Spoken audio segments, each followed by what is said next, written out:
The real issue behind the case of Maria Ressa. God be the judge.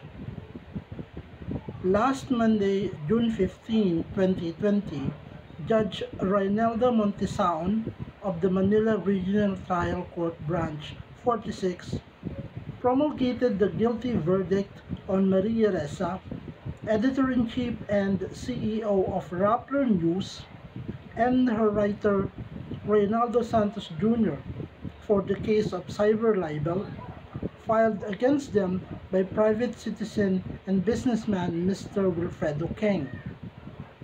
The guilty verdict sentences Ressa and Santos Jr.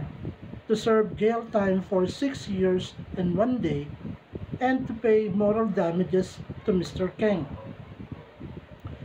The case originated from an article written by Ray Santos Jr. in May 2012 in relation to the impeachment trial of then Chief Justice Renato Corona.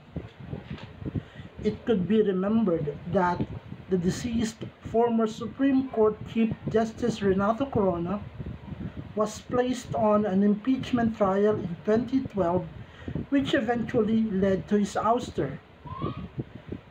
In support of the efforts of those political forces who were trying to tarnish and destroy the reputation and credibility of the former Chief Justice, Rappler Online News came up with an article linking him to an alleged dubious character, Mr. Wilfredo King. According to the article, Chief Justice Renato Corona was in close association with Mr. King because at one time, Mr. King allowed the former Chief Justice to use his Chevrolet, a sports utility vehicle that Mr. King owned for some time. According also to the said article, Mr. Wilfredo King was a dubious character involved in human trafficking, drug smuggling, and at one time was involved in the murder of a former local politician. The article also mentioned a so-called intelligence report alleging Mr. King to be under the surveillance watch of the National Security Council of the government. Since the article was written during the impeachment trial of former Supreme Court Chief Justice Renato Corona, the aim really was not Mr. King per se, but rather the reputation and credibility of the former Chief Justice through his alleged association with the dubious character and possible criminal who was Mr. Wilfredo King. Since the article remains published online, Mr. King finally filed a civil suit against Rappler and the writer of the said article in 2017. The National Bureau of Investigation, or NBI, in the Philippines at first dismissed the case because the crime of libel under Article 355 of the Revised Penal Code made into law in 1930 is specified a 1-year period from the time the article was written up to the time a case was filed in order for the case to proceed to a court trial. Since the article was written in 2012 and edited in 2014 for some typographical error, while Mr. King filed the case in 2017, the time period for filing the case had already lapsed, and hence the NBI dismissed the case for the said reason. But a further scrutiny of the Department of Justice of the Philippines, which supervises the National Bureau of Investigation, showed an error on the initial decision of the NBI. The Department of Justice stated that the criminal offense of libel under Article 355 of the 1930 Revised Penal Code referred to damaging and defamatory articles written on newspapers and other papers of circulation in which a one-year period of effectivity was prescribed by the law. The Department of Justice posits that since the article was written online in the Rappler website and remains published online, therefore the case does not fall under the Article 355 of the Revised Penal Code, but rather on a newer law called Republic Act 10175, made into law in 2012.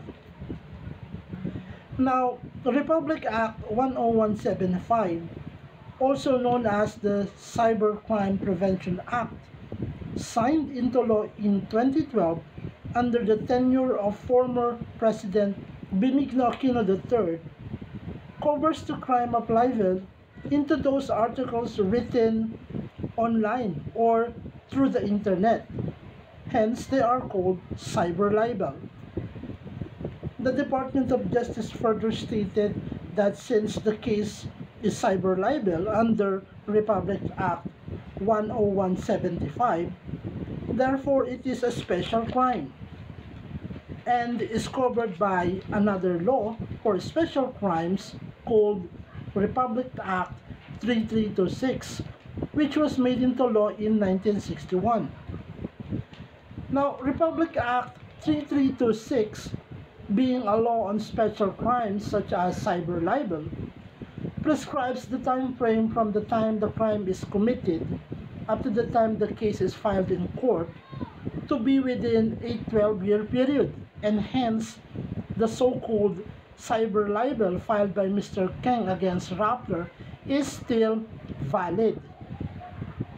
And so, the Department of Justice rectified the earlier decision of the National Bureau of Investigation to dismiss the case based on Article 355 of the Revised Penal Code and directed the NBI to proceed with the case based on Republic Act 10175 for the case of cyber libel. The case started rolling in 2017 under the sala of Judge Reynelda Montesaon of the Manila Regional Trial Court, Branch 46.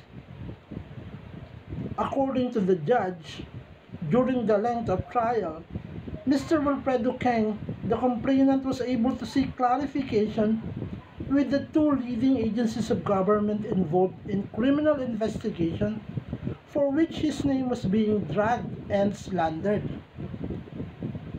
The agencies of government namely are the National Bureau of Investigation or NBI and the Philippine Drug Enforcement Agency or PDEA. And thus the two agencies responded to the call by providing Mr. Wilfredo Keng the documents he needed for the case. To his credit, both the NBI and the PDEA issued a certification to Mr. Wilfredo Keng clearing his name and stating that as far as their records are concerned, Mr. Keng never had any derogatory record with them and has never been in any way under their surveillance list. Mr. Wilfredo Keng said he submitted these certifications in court for his defense.